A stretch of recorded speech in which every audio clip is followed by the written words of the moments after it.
네, 안녕하십니까. 자, 먼저 책 한 권 소개하고요. 수업 진행하겠습니다. 오늘 소개해드릴 책은 쓸수록 돈이 된다. 조금은 여러분들 좀 딱딱한 책이에요. 글쓰기에 대한 책인데요. 글쓰기. 요 중간에 제목을 보게 되면 SNS 글쓰기부터 책 쓰기까지 누구나 돈 되는 콘텐츠를 만들 수가 있다. 예. 여러분들하고는 거리가 멀죠, 글쓰기가요. 저도 마찬가지입니다. 그래서 좀 거리가 멀지만 이 책은 왜 글을 써야 되느냐, 또 왜 글을 쓰면 돈이 되느냐, 예. 또 이제 책 쓰고 글 쓰는 방법에 대해서 A부터 Z까지요. 모두 설명하고 있는데요. 그 내용을 설명하겠습니다. 요거 설명 다 하려면 몇 시간도 모자라거든요. 그래서 요 책에서 나오는 본문 중에 딱 한 문장이 너무 와닿아요. 최고가 되려고 하지 말고 바로 유일한 것이 되려고 노력하라. 정말 너무 좋은 말이더라고요. 유명한 철학가 있죠. 프리드리히 니체입니다. 자, 니체가 말인데요. 최고가 되기를 하지 말고 유일한 존재가 되래요. 이 말이 너무 멋집니다. 유일한 존재. 요즘 세상이 너무 빨리 바뀌잖아요. 요즘 그 빠른 변화에 가장 어울리는 말인 것 같아요. 예를 들면요. 이 유일한 존재라는 것은 나만의 콘텐츠를 말해요. 나만의 콘텐츠다.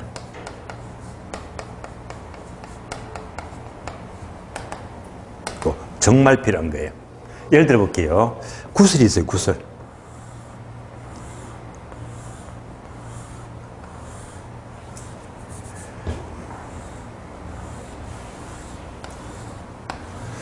자, 구슬이 1번 구슬, 2번 구슬 쭉 넘어갑니다.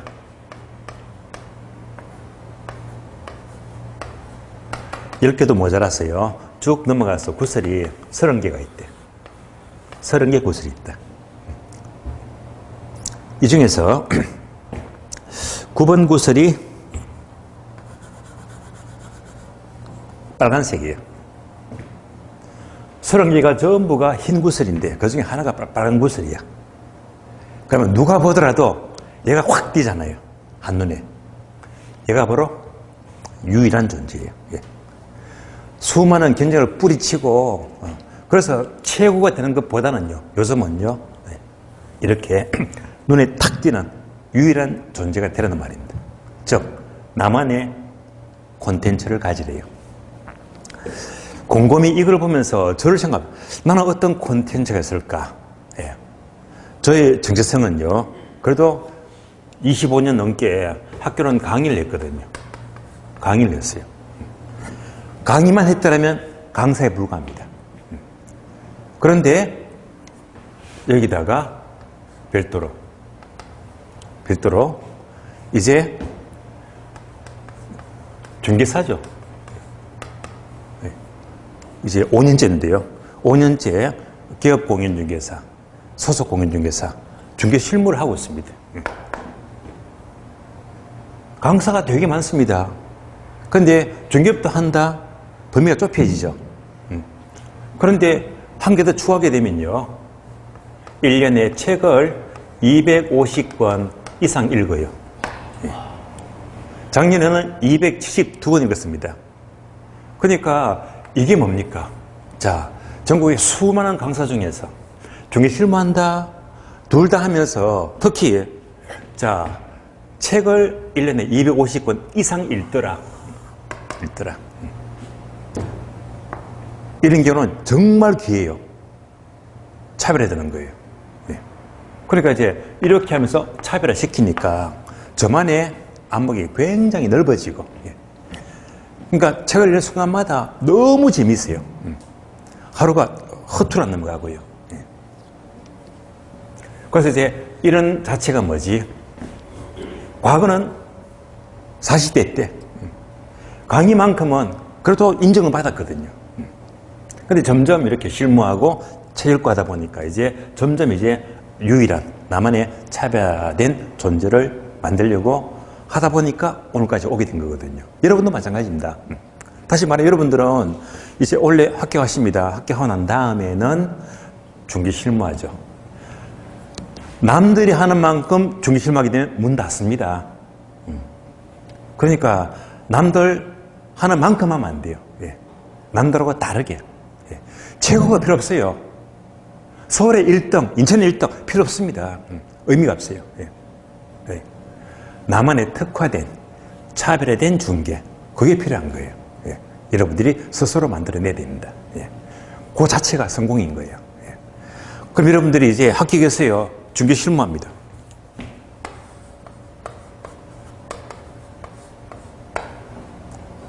열 중에 절반 이상은요, 그냥 사무실 차려놓고 건성건성합니다. 그러니까 이 자체가 의미가 없어요. 예. 나이를 떠났어요. 그래도 중개업을 제대로 하시는 분들은 필수가 뭡니까? 제가 늘 강조하죠. 예.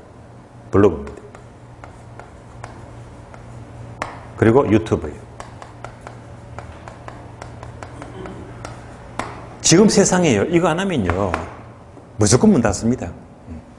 그럼 일을 하려면요, 여기에 따라서 전부 다 기법을 다 공부하려면 영상 편집부터 해서 전부 다 뭐 이런 그 테크닉 있잖아요. 이런 것도 공부하려면요, 꽤 시간이 걸립니다. 블로그나 유튜브도 남들 하듯이 하면 안 돼요. 그럼 의미가 없습니다. 예.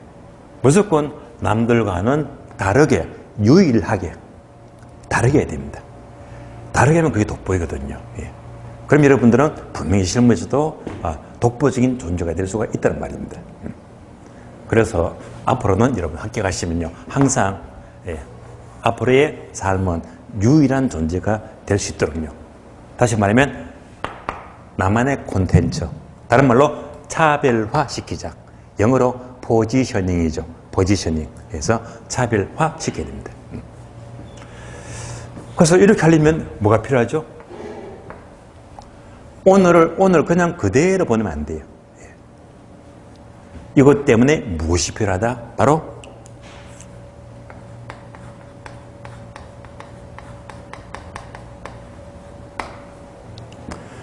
자기개발입니다. 자기개발.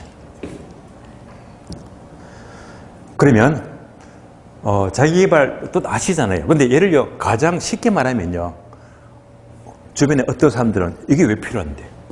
이런 책도 안 읽고 관심을 안 가집니다. 똑같은 하루가 반복되는 거예요. 그런데 자기개발을 가장 쉽게 말하면요, 이거 괜찮은 겁니다. 어제보다 나은 오늘이 되기 위해서, 오늘보다 나은 내일이 되기 위해서 노력하는 게 자기개발입니다. 그러니까 자, 오늘보다 나은 내일이다. 그런 노력은요, 분야가 아주 다양하거든요. 이게 모두가 자기개발입니다. 여러분들은 당장 오늘부터 분명히 오늘보다 나은 내일이 되기 위한 노력을 계속해야 됩니다. 그러기 위해서 물론 이 공부를 하고 있지만은요, 이것도 합격하면요, 자기개발인 거예요. 그러면 자, 한번 잘 돌이켜 보세요. 여러분들 1월달 벌써 열흘 지났습니다. 열흘 동안 내가 열흘 동안 시간을 어떻게 보냈을까? 저는 다이어리예요. 다이어리에 파트 1, 파트 2, 파트 3 오전, 그러니까 아침부터 12시까지 정오, 12시부터 6시까지가 파트 2가 되고요. 다음에 파트 3는 저녁 6시부터 잘 때까지 이렇게 정해놓고요. 자, 그래서 아침에 일어나면 이렇게 일일이 할 일을 시간대로 다 메모합니다. 오전, 오후, 야간, 이게 원래부터 달라진 습관이거든요. 책을 읽고 배웠습니다. 이랬더니 한 칸이 하루가 빼곡해집니다. 그러니까 매일 하루가 도대체 뭘 했는지 선명히 도는 거예요. 하나도 안 놓치고 다 적다 보니까요. 그러다 보니까 뭐가 없더라?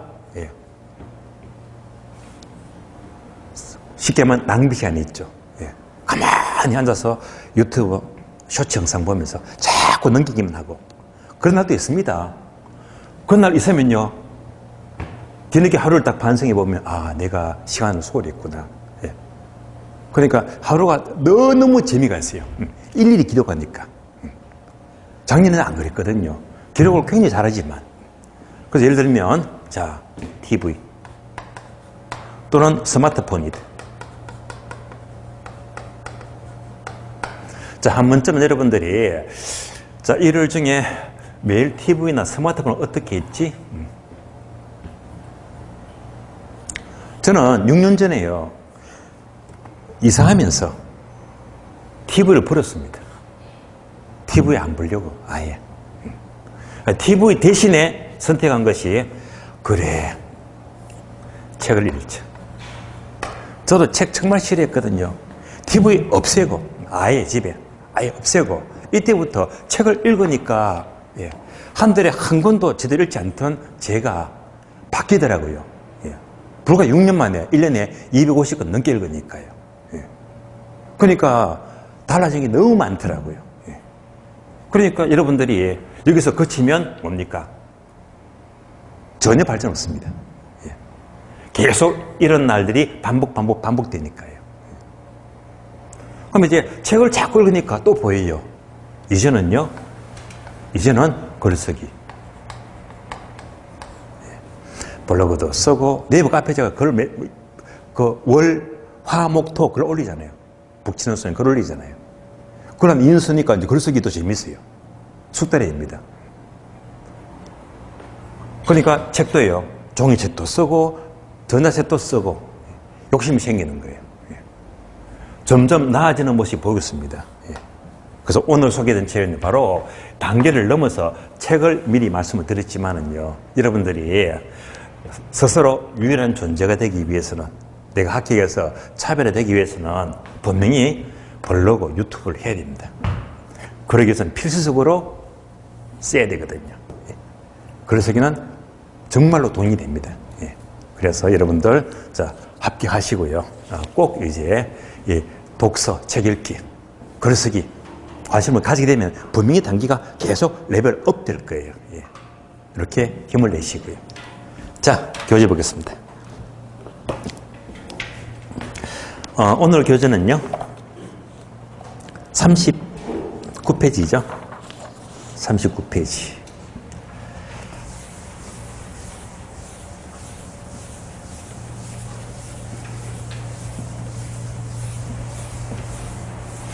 자, 지난주에 효율적 시장, 부동산 시장을 공부하면서 이제 남은 파트가 39페이지 할당 효율적 시장입니다. 그러면 자, 할당 효율적 시장은 여러분들이 강의 노트 보시면 정리가 다 되어 있어요. 한번 들으면 충분히 소화가 될 거예요. 먼저 강의 노트 보게 되면 목차가 4번 되어 있죠. 할당 효율적 시장입니다.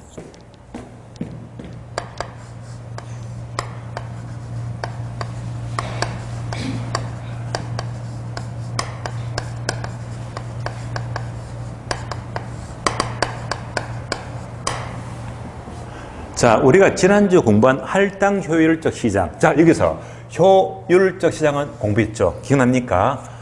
효율적 시장은 어떤 정보. 여기서 정보는요, 과거, 현재, 미래 정보를 가리킵니다. 그래서 어떤 정보가 지체 없이 즉각 가치에 반영이 된다. 이런 시장이 효율적 시장입니다. 그런데 이 앞에 할당자가 붙어요. 할당자가 붙게 되면요, 얘는 쉬운 말로 할당시킨다, 똑같은 말로 배분시킨다. 할당시킨다, 배분시킨다, 똑같은 말입니다. 그러면 이제 해석이 되겠네요. 정보와 관계된 시장이 자원이 가장 효율적으로 배분될 때, 자원이 배분될 때 이것이 할당 효율적이다라고 불러요. 그러면 따로 개념이 동그라미 1번, 2번, 3번 나 있죠. 1번부터 설명드립니다. 자, 1번 기억하셔야 돼요. 자, 먼저 할당 효율적 시장은 바로 초과윤이 없는 시장입니다.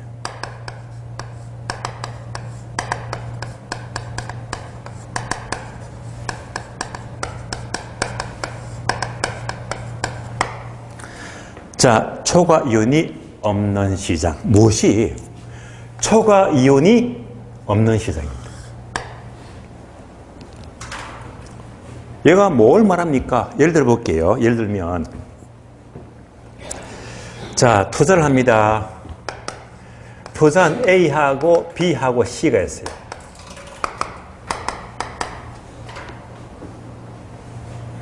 그럼 A는 뭐 부동산이다, B는 주식이다, C는 예금이다 등등. 그래서 A에 투자하면 예상되는 수익은 10% 수익이 예상이 돼요. B에 투자하면 수익률 얼마? 10%. C도 10%다. 한눈에 보이죠? 수익이 똑같네. 여러분들은 어디 투자하죠? 아무데나 똑같으니까. 예를 들면 아무나 투자하면 돼요. 왜? 수익률이 똑같으니까. 자, 이러면요. 자, 똑같으니까 초과이 있어요, 없어요? 없잖아요. 이런 경우에 초과이 없다.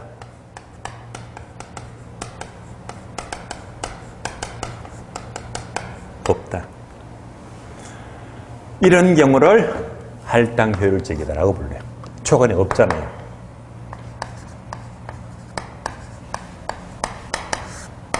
할당 효율적이다. 이럴 때는 A건 B건 C건 어디든 고르게 배분되기 때문에 아무데나 할당 효율적입니다. 예를 바꿔볼게요. 만약 A에 투자하면 수익률이 20%입니다. B는 10%예요. C도 10%예요. 한눈에 보이죠? 여러분들은 셋 중에 A, B, C 어디 투자한다? 당연히 A 투자합니다.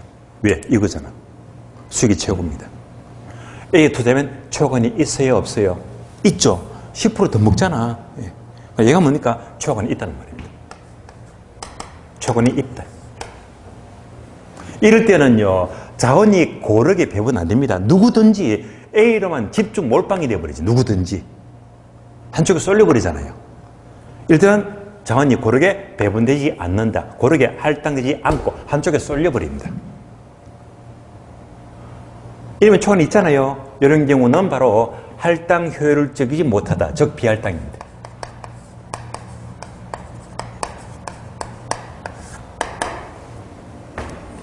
비교되죠. 따라서 초과이 없는 시장은 할당이 되고요. 초과이 있으면요, 한쪽에 쏠려버려. 몰빵이 돼버려.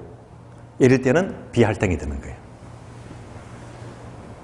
자, 그러면 두 가지 비교합니다. 두 개 비교하시면서 현실에 특정 소수가 크게 돈 벌어요. 투기를 해가지고요. 투기. 그러면 현실적으로 부동산 투기가 성립하는 것은 할당일 때입니까? 비할당일 때입니까? 예, 비할당. 이럴 때 뭐지? 부동산 투기가 성립합니다. 답이 나왔습니다. 질문 잘 나오죠? 부동산 투기가 성립하는 것은 어떨 때 시장이 비할당일 때, 할당 효율적이지 못할 때 투기가 성립합니다. 그럼 개념 다 잡은 거예요. 두 번째.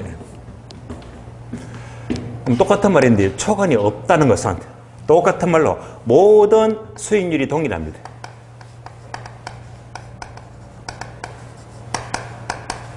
앞에서 봤잖아요. A도 10%, B도 10%, C도 10%. 똑같으니까 고르게 할당이 된다. 아무데나 하면 되는 거예요. 그래서 모든 수익률이 동일하다. 이럴 때 초과이 없다는 말입니다.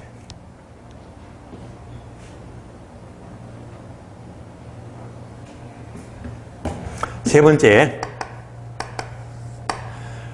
자, 할당 시장은 정보 비용과 정보 가치가 동일해요.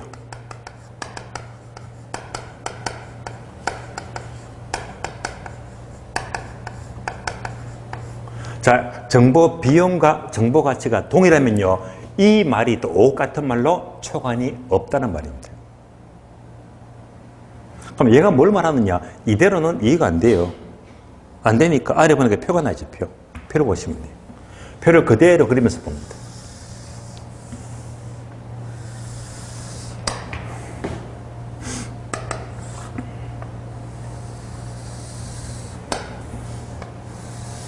표가 이렇게 나옵니다. 자, 먼저 첫 번째 시장 형태 구분입니다. 얘가 두 가지죠. 완전 경쟁 시장과 불완전 경쟁 시장입니다.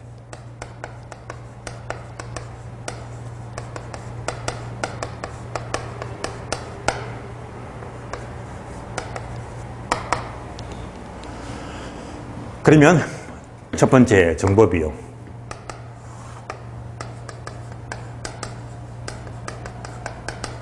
다음에 정보 가치.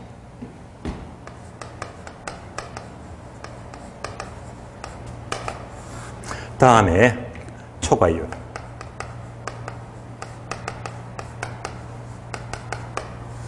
마지막으로 할당 효율성입니다.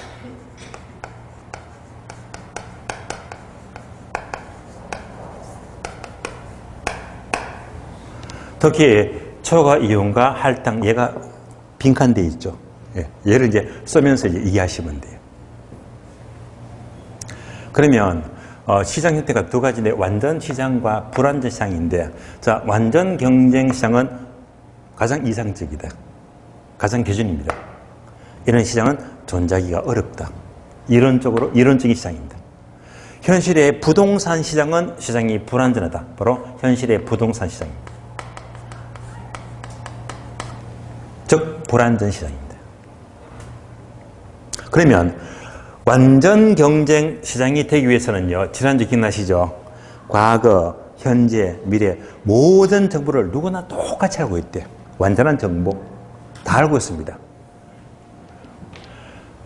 정보를 다 알고 있으니까, 다 알고 있다면요, 이럴 때는 정보 비용과 정보 가치는 동일합니다. 다 알고 있으니까. 장난 못 칩니다. 다 알고 있으니까. 정보 비용이 500만 원이면 정보 가치도 500이다. 예외가 없습니다. 똑같습니다. 왜? 다 알고 있으니까. 그러면 초과이 있어요? 없어요? 초과이 있다? 없다? 없다. 없습니다. 초과이 없는 것이 뭐지? 할당 효율적이죠. 따라서 할당 효율적인 시장입니다. 결론. 완전 경쟁 시장은 완전한 정보로 모든 정보를 다 알기 때문에 결국 정보비 이꼴 정보가치, 즉 초과이 없는 시장이니까 언제나 할당 효율적입니다.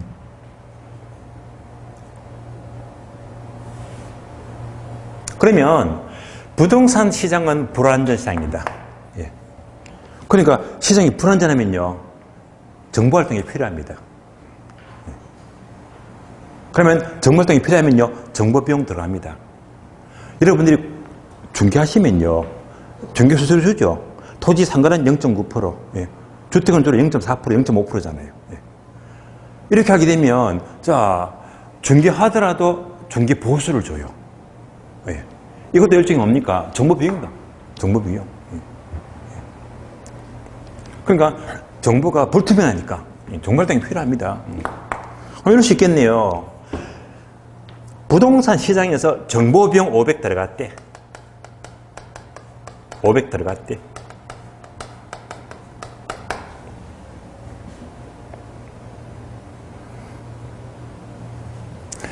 가장 많은 현실은요, 값싸게 우수한 정보를 얻어서 비싸게 팔아먹어요. 이게 현실입니다. 예. 얼마? 2천만 원 팔아먹어요. 서울 외곽지에 그린벨트가 풀릴 거래. 아니면 어느 지역에 GTX 역사가 생길 거래. 그럼 먼저 정보를 얻는 거야. 정보를 얻기 위해서 돈 들어가죠. 내만 알고 있거든. 그래서 크게 먹어요. 이러면요, 이게 현실입니다. 이런 사람이 아주 유능한 사람입니다. 예. 이럴 때는 다르네. 예. 그래서 500 주고 1,500, 2천만 원 먹었으니까 초과는 얼마 생겼다? 1,500만 원 더 먹었잖아요. 그러면 초과는 있다 없다? 있다. 초과는 있으면 뭐라고 했지? 할당 효율적이지 못하다. 비할당입니다. 이게 우리 현실입니다. 예. 값싸게 정보를 얻어서 비싸게 팔아먹잖아요. 이럴 때 부동산 투기가 성립합니다.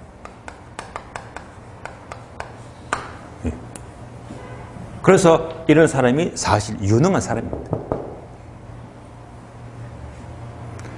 또 그걸로 자 500 주고 정보를 얻었는데 자 정보 가치도 500이래. 아 요거 잘못됐네요. 몇 번이면 0이죠, 그죠? 예. 죄송합니다. 이런 것들 잘못되면요 화면 꺼지니까 바로 체크해 주시더라고. 예. 요거 잘못되면 바로 저를 보고 체크해야 됩니다. 제가 보니까 숫자 보니까 이상해 가지고요. 자, 완전 시장은 제가 미리 말씀드렸지만 완전한 정보들은 다 알잖아. 다 알기 때문에 정보 비용 안 들어가요. 예, 다 아니까. 크리스마스가 언제야? 12월 25일. 그렇잖아요. 다 하니까 정보 비용 제로가 되고, 정보 비용 제로. 정보 가치도 제로가 되고요. 예, 제로가 되고. 다 알기 때문에 완전한 정보 때문에 결국은 제로. 예, 이렇게 되는 거예요. 그러니까 이제 이 꼴이잖아. 예. 당연히 초간이 없잖아요. 없으니까 할당 효율적이다. 그죠? 예. 쓰다 보니까 이상한 느낌이 들어요. 정정했습니다. 부동산 시장은요, 정보비용 500 들어갔다. 근데 얘가 남들이 다 하는 거야. 다 하니까 500밖에 못 벌지. 예. 이러면 똑같잖아. 예. 그러면 초간이 있다, 없다? 없다. 초간이 없는 시장은 할당 효율적이다.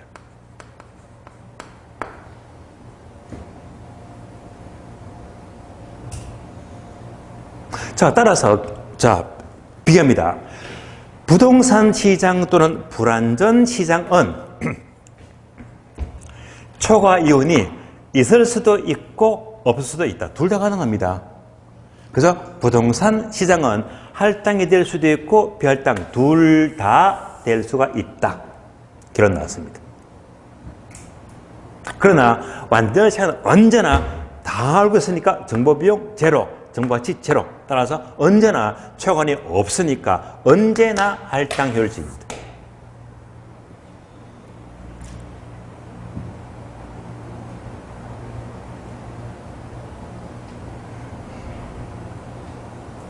그러면 여러분들이 지문 보게 되면요.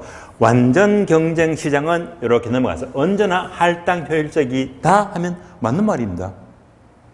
맞잖아요. 그걸로 할당 효율적 시장은 반드시 완전 경제 시장만 말한다 하게 되면 틀린 말이지. 예. 얘도 될 수가 있잖아요. 예. 예. 거꾸로 물으면 틀린 말입니다. 설명 다 들었습니다. 완전 시장은 초과이 없다. 언제나 할당 효율적인데 부동산 시장, 불안전 시장은 할당이 될 수도 있고 비할당 둘 다 될 수가 있고 특히 투기가 성립하는 것은 시장이 할당 효율적이 못할 때 투기가 성립하더라. 끝났습니다. 설명. 자, 여기까지 봅니다. 교재 볼까요?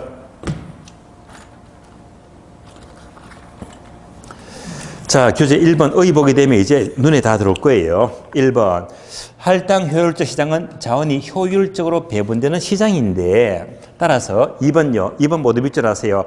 초과 이윤이 존재하지 않는 시장 밑줄. 괄호 밑줄 하세요. 정보비용 이꼴 정보가치 설명 다 들었습니다. 그리고 3번처럼요. 자, A도 10%, B도 10% 모든 수익이 동일하대요. 이러면 할당 효율적입니다. 그리고 2번하고 3번 보세요. 2번은 뭐죠? 완전 경쟁 시장 밑줄. 3번은요. 부동산 시장 밑줄. 요거네요. 완전 시장 그리고 불완전 시장 해서 2번, 3번 구분되겠네요. 따라서 2번 완전 시장은 완전한 정보로 인해서 정보비용 제로 따라서 초과도 제로. 그래서 밑줄합니다. 언제나 할당 효율적 시장이 된다 밑줄 하시고요. 그리고 3번 내려가요. 부동산 시장은 자 1번 보게 되면 부동산에서 정보병이 필요한 것은 즉 정보 활동이 필요한 것은요. 시장이 불안전하니까 정보가 필요합니다. 자 2번을 모두 밑줄 하세요. 할당 효율적 시장은 완전 경쟁 시장만을 반드시 의미한 것이 아니라 부동산 시장도 불안전 시장도 얼마든지 할당 효율적이 될 수 있다. 4번 내려가요. 부동산 시장에서 초과를 획득하고 값싸게 정보를 획득하거나 밑줄 하세요. 부동산 투기가 성립하는 것은 화살표 계속문제랍니다. 할당 효율적이지 못하기 때문에 부동산 투기가 성립합니다. 자, 확인합니다. 다시 봅니다. 자, 투기가 성립하는 것은 시장이 불안전하기 때문입니까? 아니면 할당 효율적이지 못하기 때문입니까? 할당 효율적이지 못하기 때문에 투기가 성립하는 겁니다. 그런데 이제 말을 바꿔서 뭐래요? 시장이 불안전하기 때문에 투기가 성립하는 틀린 말입니다. 시장이 불안전하면요, 정보활동이 필요해. 되시겠죠? 따라서 할당 효율적이지 못하기 때문에 투기가 성립합니다. 그리고 4번 내려가요. 자, 부동산 가치와 정보 비용. 얘는요, 박스에 식이 나와요. 얘는요, 계산 문제. 다시 말하면요, 정보 가치 구하는 계산 문제인데요. 이 계산 문제는 지금은 빨라요. 3월 달부터 기본서가 나오면요, 3월 달부터 이 문제를 접근할 겁니다. 그래서 계산 문제는 3월 달로 넘기도록 하고요. 자, 이상으로 시작 마치겠습니다. 다음 페이지 넘어가요. 제2절 입지 및 공간 구조로입니다.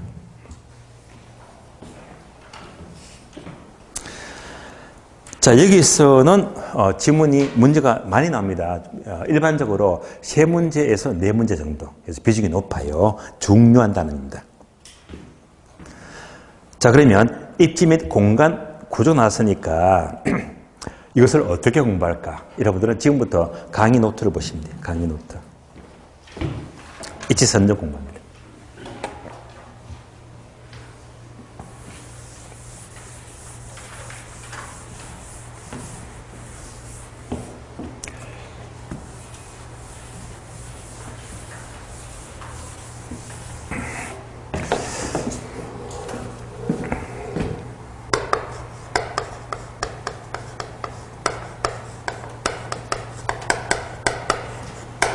자, 입지 선정 및 공간 구조 등은 보통 3문제에서 4문제가 잘 나와요.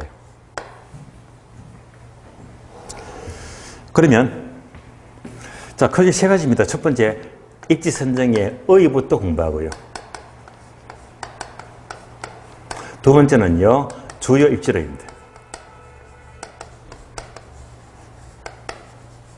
세 번째가요, 도시 공간 구조론.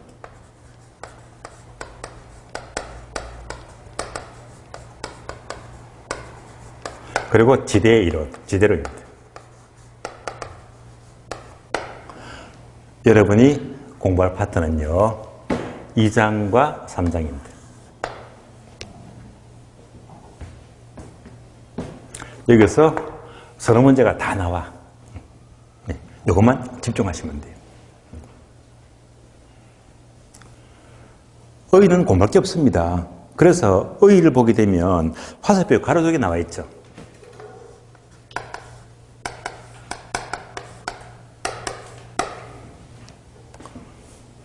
자, 긴 말 필요 없이 입지 선정은 뭐냐?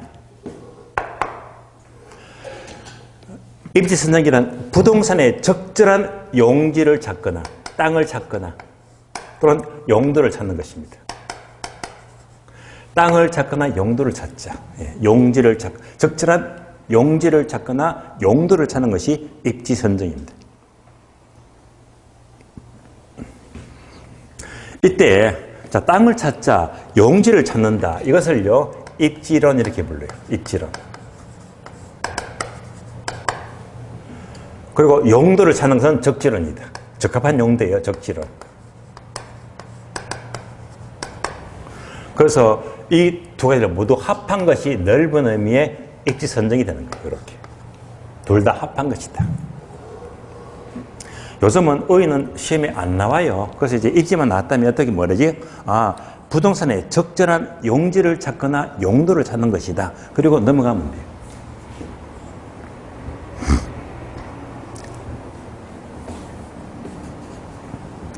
자, 그러면서 화살표 나와 있죠. 화살표. 화살표. 뭐죠? 유용성.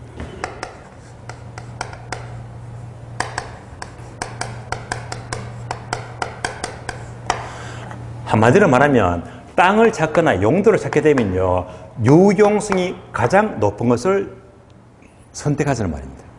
그래서 여기까지 여러분들 지금부터 교재 보시면 돼요. 교재. 40페이지죠. 교재 보시면 바로 1번 의를 보게 되면 자, 동그라미 2번 이치 선정은 항목 2개 있죠. 자, 용도에 맞는 적절한 토지를 찾는 것. 땅을 찾으면 입지론이 되고요. 2번처럼 부동산에 대한 적정한 용도를 찾는 것은 적지론이다. 그리고 2번 입지 조건의 기준은요. 화살표 나와 있죠. 이거. 유용성이 높은 곳에 입지하자. 그래서 1번 주거지역은요. 쾌적해야 되겠죠. 편리해야 되겠죠. 상업지역은요. 수익성이 높아야 됩니다. 공업지역은요. 당연히 생산성이 높아야 됩니다. 여기까지가 개설 파트입니다. 자, 이제 목차 2번 내려가요. 주요 입지론. 주요 입지론. 자, 주요 입지론은요. 다시 지금부터 강의 노트 보시면 돼요.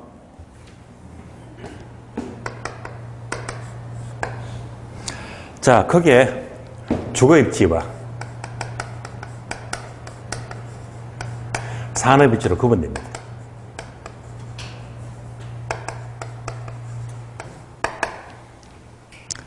주거 입지는 여러분들이 기본서 나오더라도 여기서는 출제 빈도가 아주 약해요. 그래서 가볍게 보시되 여기서는 꼭 시험이 나올 것만 나중에 추려서 가볍게 보시면 돼요. 그래서 이제 얘는 좀 가볍게 보시고 주로 산업 입지를 집중합니다. 자, 산업 입지 크게 세 가지 있죠. 1차 산업, 2차 산업, 3차 산업 세 가지입니다. 아시는 거죠? 1차 산업하게 되면 뭐죠? 농업, 농사짓죠? 농업 입지. 2차 산업은 공장이죠? 공업 입지. 자, 3차 산업이면 상업이죠? 상업 입지. 그래서 크게 세 가지 농업 입지론, 공업 입지론, 상업 입지론 이 내용들이 이제 교재에 상시에 나오거든요. 자, 여기서 결론. 이 중에서 중요도는요. 거꾸로 1등, 2등, 3등입니다. 상업 입지가 가장 중요해요. 1등. 다음에 공업 입지가 돼. 2등. 얘는요, 약해요. 자, 그래서 입지로만 나왔다면 가장 중요한 건 뭐지? 상업 입지. 2등은 뭐? 공업 입지. 지금 요금에도 분량 많습니다. 많기 때문에 이 과정은 지금부터 전부 다 설명을 못해요. 그래서 1월, 2월 과정은요, 요거요. 상업 입지. 오늘 요거 설명할 거예요. 공업 입지는 설명 안 합니다. 언제 하지? 3월달, 4월달, 다음 달. 그러니까 이제 그 1월, 2월 과정은 쌍업이 중요한 걸 설명하고 3월, 4월 되면요, 요거 설명 안 해요. 왜? 했으니까. 3월 달에는 이제 공업 입지 넘어갑니다. 아시겠어요? 예. 그래서 오늘은요, 상업 입지를 하나씩 보도록 합니다. 다음에 3번 도시 공간 구조론과 지도론인데요. 이 파트도 무조건 출제가 됩니다. 물론 작년 시험도 한 문제, 한 문제. 2년 전도 한 문제, 한 문제. 잘 나오거든요. 반드시 나와요. 그래서 얘도요, 분량이 많기 때문에 설명을 다 못해요. 1, 2월 과정은요. 그래서 오늘 수업은요, 여기까지. 도시 공간 구조론 얘만 설명합니다. 얘만 설명하고요. 얘는 분량이 많아요. 많기 때문에 얘는 또 언제 한다? 3월, 4월 다음 과정입니다. 그래서 오늘 수업은요, 입지, 주요 입지로는 상업 입지만 공부하고 그리고 3장에서는 도시 공간 구조론만 설명하고요. 지도로는 3월 달에서 따로 설명하고 이렇게 넘어갈 겁니다. 자, 이렇게 흐름을 봐왔고 이제부터 자, 상업 입지 바로 넘어갑니다. 교재 볼게요. 교재.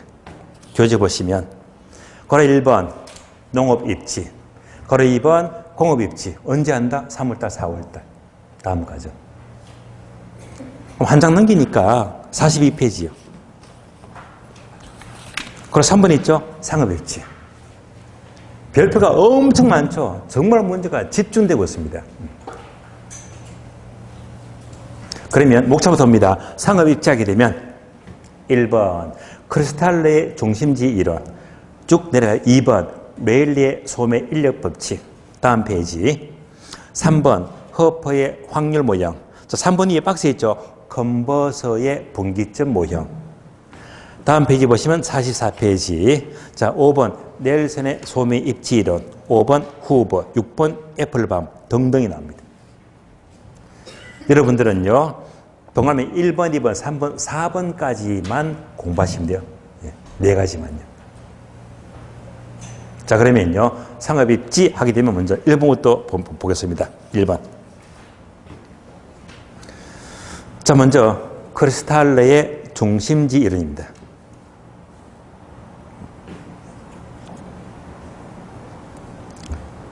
그러면 자 크리스탈레가 나왔습니다. 얘는 먼저 강의 노트 설명을 드린 다음에 책을 비교합니다. 강의 노트 보시면 돼요. 자 먼저 상업 입지론에서 1번 크리스탈레의 중심지론입니다.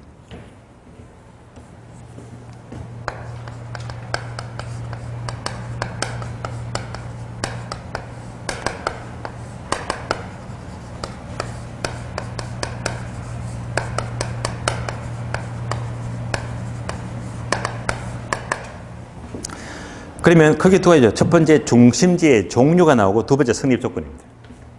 첫 번째 중심지의 종류 두 번째가요 성립 조건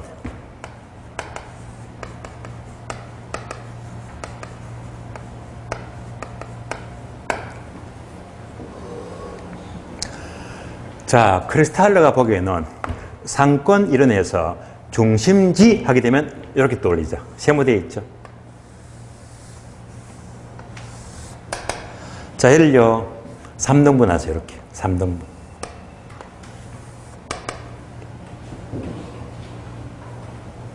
삼등분 하고요. 자, 가장 위에 있는 것이 고차 중심지. 가운데가 중간이죠. 중차 중심지. 가장 아래쪽은요, 바로 저차 중심지이다. 세 가지. 그래서 중심지 종류가 세 가지. 고차, 중차, 저차, 중심지 세 가지로 구분합니다. 고차, 중차, 저차. 예를 들면, 자, 고차하게 되면요. 어떤 걸 떠올리자? 서울의 시청. 이거로 고차원 중심지예요. 고차. 자, 서울하게 되면요. 자, 이거죠. 얘가 서울 전체다. 서울입니다. 서울의 시청은요, 시내에. 여기에 이제 시청이 있죠. 자, 서울시청은 서울시 전역을 상대로 하니까 규모가 얼마나 큽니까? 또, 자, 거리도 멀리 적용된다. 몇 개밖에 없다? 한 개밖에 없어요. 예. 자, 한 개밖에 없다. 얘가 바로 고차 중심입니다. 정반대로, 자, 저차는요, 크죠? 얘는 뭘 돌리자?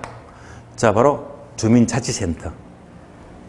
그러니까, 옛날에는 동사무소였죠, 동사무소. 동사무소를 떠올려보자, 동사무소. 얘가 저차 중심지가 됩니다. 동사무소는요, 여기서 얘가 서로 한 동네가 있어. 한 동네. 여기 뭐가 있죠? 동사무소. 그럼 얘는요, 규모가 작아. 그리고 범위도, 거리도 짧아. 이런 것들이 이제 수백 개가 넘습니다. 얘가 바로 저차. 그러면 가운데가 중차다. 중차는 당연히 뭐지? 구청. 구청이죠. 그러니까 구청하게 되면 이렇게 되겠네. 이렇게. 구청은요, 서울로 신다면 구청이 다 몇 개 전? 25개 있죠. 이 구청이 뭔가? 바로 중차원 중심지가 됩니다.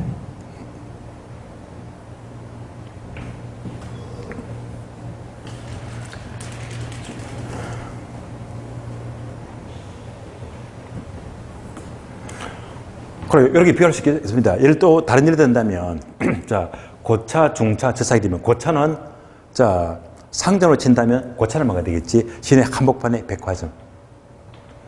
저차를 먹어야 돼요. 우리 동네에 있는 편의점. 엄청 많습니다. 그럼 중간에 뭐가 있습니까? 중간에. 바로 롯데마트 또는 홈플러스, 이마트, 대마트 있죠. 이걸 예를 들면 되겠네요. 자, 따라서 이렇게 구분하게 되면 저차에서 중차로 고차로 갈수록 숫자가 많아집니까? 적어집니까? 적어지고 있죠. 여기까지가 중심지 종류 세 가지입니다. 자, 교재 봅니다. 교재 보세요. 교재 보시면. 자, 동그라미 기역, 니은, 디귿, 리얼번 있죠. 리얼번 봅니다. 리얼번. 중심지는 내용 보시면요. 항목 두 개 있죠. 고차 중심지일수록 거리가 멀고 규모도 크고 다양한 기능을 가진다. 저차는 정반대가 되고요. 두 번째, 저차에서 고차로 갈수록 중심지 숫자는 적어지니까 피라미드형을 이룬다 라고 보시면 돼요. 설명 다 들었습니다. 이어서 니은번 올라가요. 니은번 보시면요. 중심지의 성립 조건하면서 그림이 나와 있죠. 그림. 예. 자, 그래서 중심지 성립 조건입니다. 지금부터 강의 노트 보시면 돼요. 강의 노트. 자, 강의 노트 보게 되면 네모가 두 개 나옵니다. 네모 두 개. 이렇게.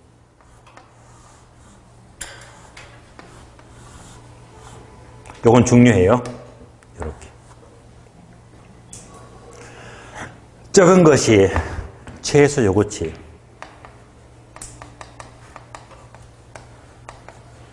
큰 것이 재화의 도달 범위가 돼요. 재화의 도달 범위이다.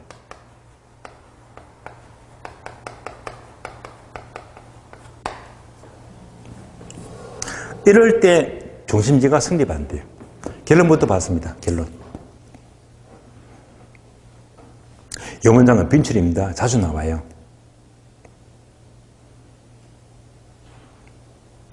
자, 최소 요구치가 커야 됩니까? 재화의 도달 범위가 커야 됩니까? 도달 범위가 커야 됩니다. 최소 요구치는 작아야 됩니다. 미리 정리부터 하고 설명을 드릴게요. 항상 중심지 성조건은 고차든 중차든 저차든 중심지가 성립되기 위해서는 항상 최소 요구치는 작고 도달 범위는 커야 됩니다. 언제나 최소 요구치는 작아야 돼요. 예. 결론은 뭐냐? 최소 요구치는 작아야 됩니다. 최소 요구치, 요구 동그라미. 앞으로 학교 다니면서 요구자만 나왔다면 요거는 무조건 작아야 됩니다. 우리가 투자에서 공부했죠, 투자에서. 투자에서 혹시 기대 수익률 들어봤죠? 기대 수익률. 다음에 요구 수익률. 아, 공부를 아직 안 했구나. 자, 우리가 투자 공부하게 되면요. 기대 수익과 요수익 관계에서는 항상 여기서는요. 요구 수익은 언제나 작고 기대 수익이 커야 됩니다. 네. 그래서 여기서도 요구가 나오거든요. 항상 요구만 나왔다면 커야 돼, 작아야 돼? 무조건 작아야 됩니다. 예. 요구가 작아야 됩니다. 자, 이런 전제에서 자, 지금부터 설명드리겠습니다. 최소 요구치는 쉬운 말로 최소 수익입니다. 최소 수익. 재화에 돌아보면 쉬운 말로 예상 수익이다. 비교되죠. 우리가 장사를 하든지 사업하더라도 당연히 최소한 수익보다 예상이 더 커야 됩니다. 얘는 언제나 작아야 됩니다.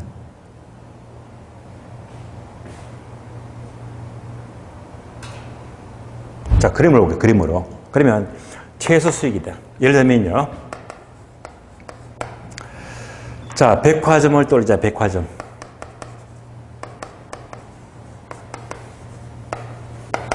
만약 어느 지역에 백화점을 짓게 되면요. 최소한 인구는 10만 명이 돼야 됩니다. 그럼 백화점 한 개 짓겠대.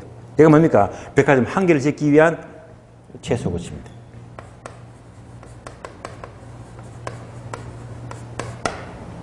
그래서 이 파란 동그라미가요. 최소 요구치 10만 명입니다. 이게 바로 최소 요구치. 그러니까 인구가 10만 명이 돼야지 백화점 하나 짓겠다면 이 말입니다. 백화점 하나 짓기 위한 최소 인구가 10만 명이에요. 10만 명. 그런데 그 지역에 예상되는 인구가 5만 명밖에 안 되는데 최소한 10만 명이 되는데 예상되는 인구가 5만이래. 그럼 인구가 반도 안 되잖아요. 이때는 백화점 안 지어. 즉 중심지가 성립대초가 없다. 이때 5만이요. 예상 인구. 다시 말하면요. 제어에 도달 범위가 됩니다. 도달 범위가 됩니다.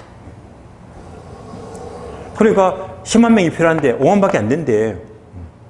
이러면요. 백화점 안 지어. 중심지가 성립대초가 없습니다. 또 최소 요구치가 10만 명인데 이래야지 백화점 짓겠는데 얘가 최소 요구치인데 자 예상 인구는요 20만 명, 20만 명. 얘가 바로 제어에 도달 범위. 훨씬 더 크잖아요. 이때는 대박이죠. 당연히 백화점 지어야 됩니다. 자, 결론. 최소 요구치보다 무엇이 커야 된다? 도달 범위가 커야 된다. 나왔죠. 그래서 여러분들 문제 풀 적에는 항상 이런 단어만 나왔다면요. 항상 최소 요구치. 요거는요. 무조건 작아야 됩니다. 그러면 문제가 바로 풀리거든요. 자, 고차건, 중차건, 저차건 이럴 때 항상 뭐 최소 요구치가 작을 때 이럴 때 중심지가 성립합니다. 이런 그림들 여러분들이 이제 교재 보시면요. 42페이지죠. 자, 그림 두 개 있죠. 두 개의 그림을 원으로 된 거 두 그림을 그대로 보시면 돼요. 자, 하나 끝났습니다. 크리스탈러의 중심지 이론은 어떻게 한다고 했죠?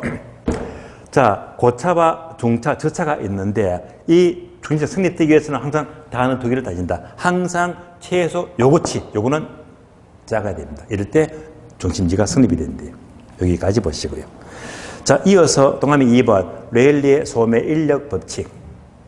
3번 허퍼의 확률 모형. 얘는요 10분 쉬었다가 다음 시간 이어서 설명을 드리겠습니다. 쉬겠습니다.